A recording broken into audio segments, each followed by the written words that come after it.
Evet maşallah. Biz buraya yemiyeci olarak gelip çalışıyoruz. Yemeğe günlük 30 lira. Sabah traktörle geliyoruz. Havalar soğuk. Zaten ayaz düşüyor sabahları.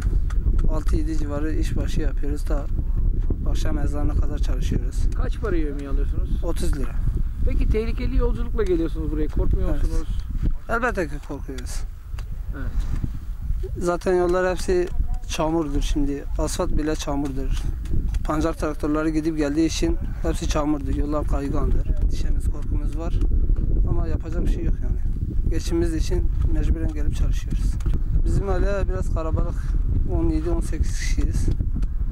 Yani çalışacak da 5-6 kişidir yani. Zor durumdayız. Biz sabah saat 7'de geliyoruz sahada. 4'e kadar çalışıyoruz. 20'ye 30 milyon çalışıyoruz. Hava soğuktur gördüğünüz gibi. Çamurdur, çok zordur. Yapacak bir şey yok.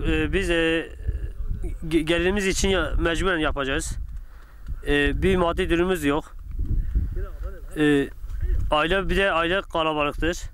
O yüzden gelmeye mecburuz buraya. Evet. Başka bir gelirimiz yok. Yani tarla yok, ondan sonra hayvan yok. Bir tek traktörümüz var.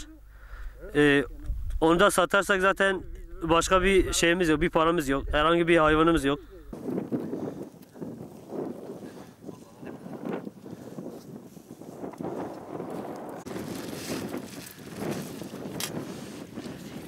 Neredeyse çamur ne bu?